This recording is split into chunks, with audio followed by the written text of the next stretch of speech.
Alors, il faut dire que nous sommes restés dans la lettre même et dans la philosophie du président de la transition et qui, au travers de l'intervention du Premier ministre, a interpellé tous les acteurs de la chaîne judiciaire de faire une autocritique sans complaisance. Et donc, ça nous a permis de relever un certain nombre de mots, d'être objectifs, d'être, je vais dire, pragmatiques. Et nous avons pu faire l'état de lieu et apporter des critiques sur les mots qui minent notre corporation, je vais dire notre administration pénitentiaire. Le terme en lui-même est déjà très précis. Déjà la gouvernance, la gouvernance des prisons. Il faut savoir maintenant, nous avons réfléchi sur la nouvelle manière de gérer les prisons. Comment les prisons doivent fonctionner et comment on doit les gérer.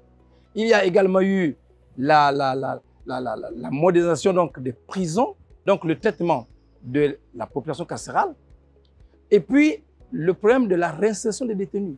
Ce sont autant de mots qui aujourd'hui nous amènent à mener des réflexions. Et le constat qui est fait aujourd'hui, il faut pas qu'on se le cache, nous avons des problèmes de gouvernance.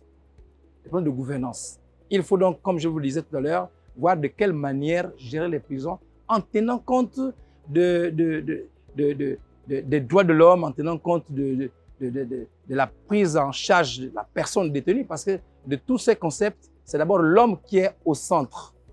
Que l'on parle, que l'on commence à partir du moment où la personne est incarcérée, arrive en détenu. Pendant son séjour, comment elle est traitée, cette personne, jusqu'à ce qu'elle sorte de la détention. Donc, c'est tous ces problèmes que nous avons abordés.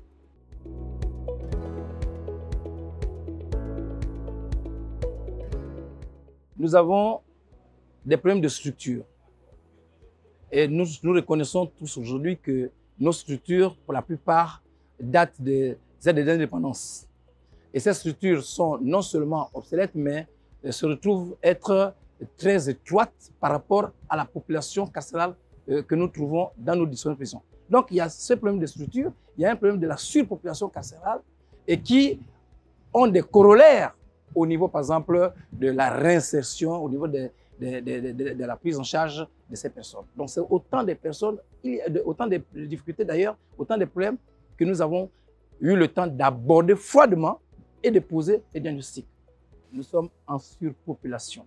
La prison centrale de Libreville a été construite dans les années 50 pour un certain nombre de détenus, mais qui aujourd'hui, visiblement, la capacité est dépassée. Ça, il faut le reconnaître.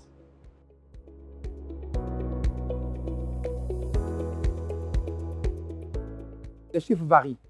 Les chiffres varient, donc ce ne serait pas objectif de vous dire que c'est tant, puisque chaque jour nous avons des incarcérations, des libérations, ainsi de suite.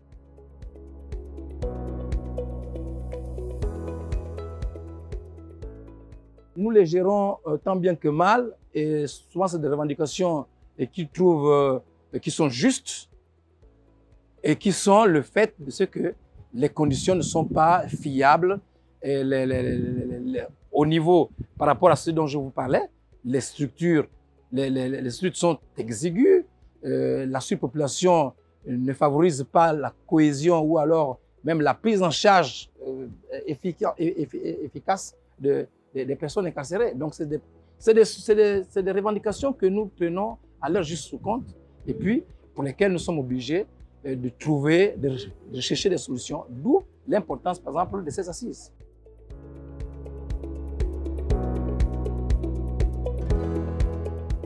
Il faut envisager de reconstruire les nouvelles prisons aux normes internationales.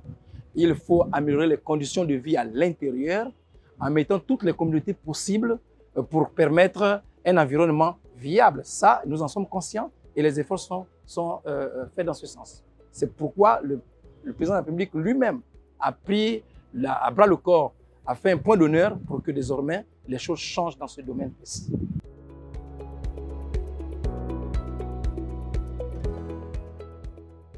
Le volet des enfants est un volet très important qui nous amène justement à nous appesantir.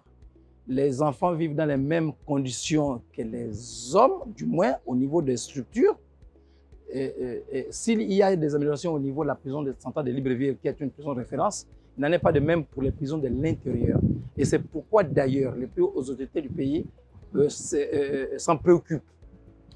Et nous avons dans la gestion des enfants, en même temps l'apport des ONG qui s'en chargent, l'UNICEF notamment, également des institutions internationales qui s'en chargent et qui nous aident dans le traitement des situations des enfants. Il faut aussi reconnaître que depuis un certain moment, les juridictions spécialisées en matière des enfants, des mineurs, ont redoublé davantage d'efforts et depuis un certain temps, les situations des enfants, du moins les situations pénales des mineurs, sont beaucoup plus, je vais dire, sont prises en priorité depuis un certain temps par les juridictions spécialisées.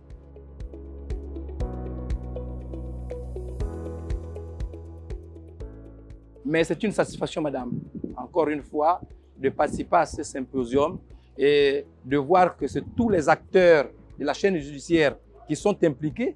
Là, on n'a pas seulement les personnes de la sécurité pénitentiaire, mais également les professionnels de droit, les ONG et qui participent à ce symposium.